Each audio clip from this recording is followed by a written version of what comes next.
Peste danzante. La peste danzante fue la primera y última de este tipo y comenzó en julio de 1518 en Estrasburgo, cuando la señora Trofia empezó a bailar por las calles. Al cabo de una semana se le unieron decenas de personas y al cabo de un mes el número había aumentado a unas 400 personas. Los bailarines parecían estar en un estado de trance, incapaces de parar o descansar, incluso tras días de baile continuo. Muchos de ellos acabaron danzando hasta morir de agotamiento, infartos o derrames cerebrales. Las autoridades de Estrasburgo probaron varios métodos para detener la plaga, como contratar músicos y abrir salas de baile, pero nada pareció funcionar. Historiadores y científicos han propuesto varias teorías para explicar esta peste de 1518, como la histeria colectiva, la angustia psicológica, el envenenamiento por cornezuelo, del grano del centeno contaminado o la religión. Ergotismo. No era una enfermedad tan extendida como entonces debido a la mejora de la sanidad y la higiene, pero si eras un campesino medieval y comías el trozo de pan equivocado en el momento equivocado, te esperaba un viaje infernal. El ergotismo es una enfermedad grave causada por la ingestión de toxinas del hongo del cornezuelo, que crece en el centeno y otros cereales. Los brotes de cornezuelo, de centeno, eran frecuentes en la Edad Media, antes de las prácticas modernas de almacenamiento y molienda de alimentos. Las condiciones húmedas de almacenamiento permitían que el hongo del cornezuelo se multiplicara en las reservas de grano. El consumo de centeno o productos derivados contaminados exponía a la población a las toxinas. Debido a que provoca grave restricción del flujo sanguíneo, provoca ardor intenso, sensación de frío y putrefacción de las extremidades como dedos de manos y pies, orejas y nariz. Las zonas afectadas se oscurecen y mueren, requiriendo a veces la amputación. Históricamente, esta enfermedad a veces se interpretaba erróneamente como embrujamiento y algunas personas eran ahorcadas creyendo que eran magos o brujas. Cólera. Nada decía Inglaterra victoriana, tanto como las minas de carbón, los niños hambrientos y el cólera vibrio. El cólera era una infección diarreica causada por la bacteria Vibrio cholerae. Suele adquirirse al ingerir alimentos o agua contaminados por esta bacteria. La principal vía de transmisión es la contaminación fecal de las fuentes de agua utilizadas para beber o preparar alimentos. Las condiciones de hacinamiento y las malas condiciones sanitarias de la época, como en la Inglaterra del siglo XIX, hicieron que la bacteria infectara a un gran número de la población. Un brote de 2 años causó un impacto devastador, cobrándose unas 52.000 vidas en toda Inglaterra y Gales. En Londres fue el peor brote de la historia de la ciudad, con un número de muertos superior a 14.000. El cólera es un problema importante en los países poco desarrollados. Provoca diarrea profusa y acuosa, vómitos y deshidratación rápida. Si no se trata, la depresión grave de líquidos puede provocar un shock y la muerte en cuestión de horas. La diarrea y los vómitos incesantes provocan rápidamente una deshidratación rápida y visible. Los ojos del paciente se hunden, su boca se seca por completo y aparece una sed intensa cuando su cuerpo intenta desesperadamente reponer líquidos. Su piel puede adoptar un aspecto arrugado y en forma de tienda de campaña al pellizcarla, debido a la falta de elasticidad por la pérdida de hidratación. A medida que se agrava la falta de líquido, la presión arterial del paciente desciende drásticamente debido a la disminución del volumen de agua en el torrente sanguíneo. Este shock somete a los órganos a una tensión extrema. Si no se interviene, la piel puede volverse azulada al fallar los sistemas orgánicos vitales por falta de flujo sanguíneo y oxígeno. La muerte se produciría a menudo en 24 horas si no se trata con líquidos intravenosos y antibióticos. Fiebre tifoidea.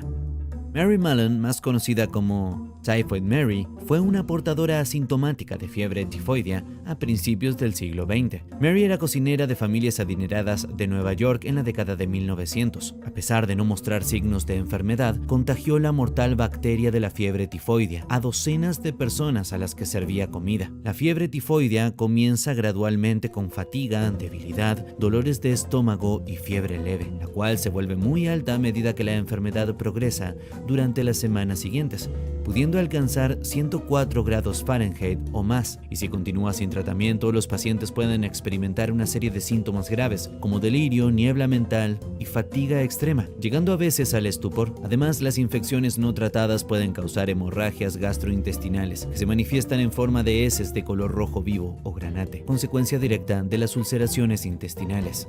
Fiebre amarilla. La fiebre amarilla recibe su nombre de uno de los síntomas más característicos y reconocibles que puede causar, la ictericia. que da a la piel y al blanco de los ojos un aspecto amarillento. Cuando se produjeron importantes brotes de fiebre amarilla en América en los siglos XVIII y XIX, esta decoloración amarilla aparente de la piel se convirtió en un signo inequívoco de la enfermedad mortal para los médicos, estimándose que el número de víctimas mortales oscilaba entre 100.000 y 150.000 muertes. La enfermedad comienza con una aparición repentina de fiebre, escalofríos, dolor de cabeza intenso, dolores musculares y corporales y una sensación general de malestar. La fiebre sube rápidamente, pudiendo alcanzar los 40 grados Celsius, 105 grados Fahrenheit. Los pacientes se sienten cansados y débiles, pierden el apetito y tienen náuseas. Tras varios días de fiebre alta y síntomas parecidos a los de la gripe, muchos experimentan una breve remisión, durante la cual la fiebre disminuye y se sienten algo mejor, aunque siguen agotados. Sin embargo, esto sería a menudo una cruel mentira, ya que alrededor del 15% de los pacientes entran después de una fase más tóxica en el plazo de un día, en la cual la fiebre vuelve con fuerza y puede subir incluso más que al inicio. La fiebre alta, combinada con la deshidratación por vómitos, dolor abdominal e incapacidad para ingerir líquidos, conduce a un rápido deterioro. La piel y los ojos pueden adquirir un característico tono amarillo jaíndaro a medida que avanza el daño hepático, lo que da nombre a la enfermedad. A medida que avanza la fiebre amarilla, surgen problemas hemorrágicos, con aparición de sangre en el vómito, la cavidad bucal, los ojos y otros orificios. Aparece insuficiencia hepática y renal, con disminución de la micción. Antes de los tratamientos modernos, la mayoría de los que entraban en la fase tóxica morían por el rápido deterioro multiorgánico en las 2 semanas siguientes a los síntomas iniciales.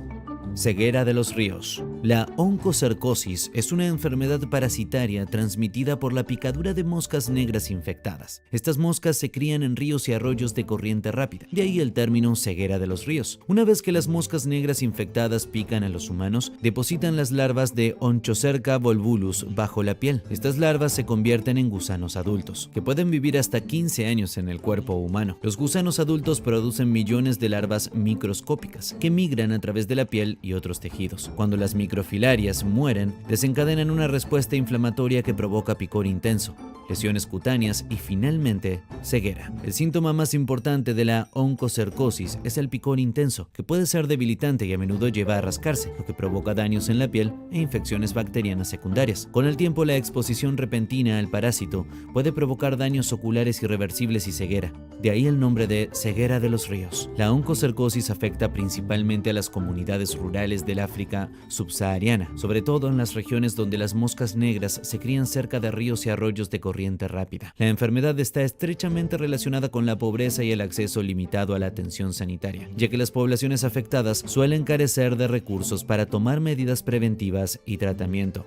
Disentería. La gravedad de la fiebre amarilla puede comprenderse por el hecho de que incluso los soldados estadounidenses, conocidos por su valentía a la hora de enfrentarse al fuego de los mosquetes, se referían a ella con pavor como Cristo sangriento y un monstruo pútrido. No se puede exagerar el impacto de la enfermedad en la América colonial. Mató a miles de personas de forma horrible y dolorosa. La disentería es una inflamación intestinal causada por bacterias o parásitos, que provoca la evacuación frecuente de mucosidades y heces sanguinolentas. En los primeros colonos y tropas estadounidenses, las malas condiciones sanitarias y el suministro de agua y alimentos contaminados permitieron que la disentería se extendiera de forma desenfrenada. Los síntomas comenzaron con agarrotamiento, calambres abdominales y sensibilidad en el bajo vientre a medida que se inflamaba el revestimiento intestinal. Esto progresó a un esfuerzo agonizante y a la necesidad urgente de defecar persistentemente. Sin embargo, en lugar de alivio, cada ida al baño producía fuertes dolores abdominales y la evacuación de heces sanguinolentas y llenas de mucosidad. La enfermedad te destrozaba literalmente las entrañas y lo único que podías hacer era esperar formar parte del 40% que sobreviviría sin la medicina moderna. A medida que avanzaba la disentería, los afectados sufrían fatiga constante, deshidratación, fiebre, náuseas y vómitos por la incesante expulsión de líquidos. Los retorcijones, escalofríos y dolorosos esfuerzos podían durar semanas o meses. En los casos más graves, el cuerpo adelgazaba y se consumía. Escorbuto. A diferencia de otras enfermedades, la causa del escorbuto era la falta de vitamina C. Sin embargo, no afectaba a cualquiera, porque mientras vivieras en tierra, tu cuerpo naturalmente te pediría lo que le faltaba, como frutas y verduras. Los marineros aquejados con esta enfermedad en concreto soportaban periodos prolongados en el mar con una dieta limitada, consistente principalmente en ladrillos de galleta dura y cecina salada, por lo que apenas tenían fuentes de esta vitamina. Sin este nutriente esencial, el organismo no puede producir colágeno correctamente, una proteína vital que une las células entre sí. Esto provoca la degradación de los tejidos conjuntivos. Los síntomas iniciales comienzan con debilidad general, sensación de cansancio y hematomas inusuales en la piel. A medida que el escorbuto avanzaba, se producían cambios psicológicos como sentirse deprimido y desmotivado. En las fases avanzadas, las hemorragias provocaban otras nuevas por prácticamente cualquier zona, por la piel, en las cuencas de los ojos, por la nariz, la boca,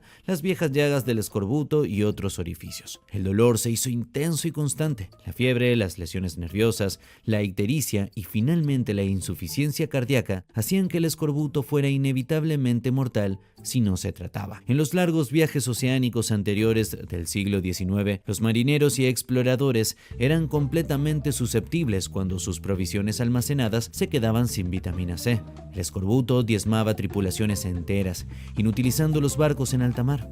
Vasco da Gama perdió 116 de sus 170 hombres por escorbuto durante su viaje, y el Anson británico perdió más de 600 de sus 900 marineros por escorbuto en 1741. Enfermedad del gusano de Guinea. La enfermedad del gusano de Guinea es una infección parasitaria causada por el gusano redondo. Se transmite cuando las personas beben agua contaminada con pulgas de agua Cyclops que portan las larvas del gusano de Guinea. Una vez ingeridas, las larvas maduran y se aparean en el abdomen del huésped humano. Los gusanos hembra, que pueden crecer hasta 1,5 metros de longitud, migran entonces a la superficie de la piel, normalmente en las extremidades inferiores, creando dolorosas ampollas. Cuando la ampolla estalla, el gusano libera sus larvas en el agua, perpetuando el ciclo. Esta enfermedad no suele ser mortal, pero puede causar síntomas dolorosos, como fiebre, náuseas, vómitos y dolor intenso. La salida del gusano de la piel también puede provocar infecciones bacterianas secundarias y discapacidad a largo plazo. La enfermedad afecta principalmente a las comunidades rurales de algunas zonas de África, sobre todo a las que tienen un acceso limitado al agua potable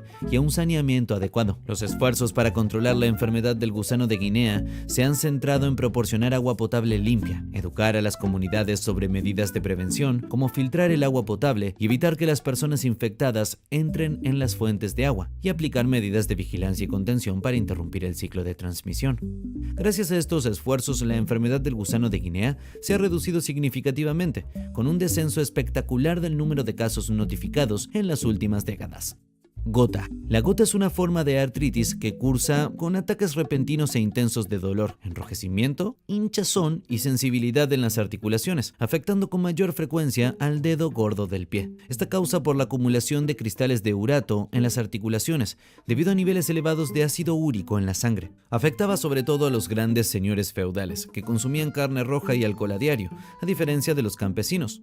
Los alimentos y bebidas ricos en purinas, como las vísceras, el marisco y las bebidas azucaradas, elevan los niveles de ácido úrico, provocando la gota. El ácido úrico es un producto de desecho que se forma cuando el organismo descompone las purinas, sustancias presentes en determinados alimentos y bebidas. Normalmente este ácido se disuelve en la sangre y se elimina del organismo a través de la orina. Sin embargo, si el organismo produce demasiado ácido úrico o los riñones no pueden eliminarlo en cantidad suficiente, pueden acumularse cristales de urato en las articulaciones, desencadenando ataques de gota. Estos suelen producirse de repente, normalmente por la noche, y pueden ser extremadamente dolorosos, con la articulación afectada, hinchada, caliente y sensible al tacto. El dolor y las molestias pueden ser debilitantes y dificultar el caminar o incluso estar de pie.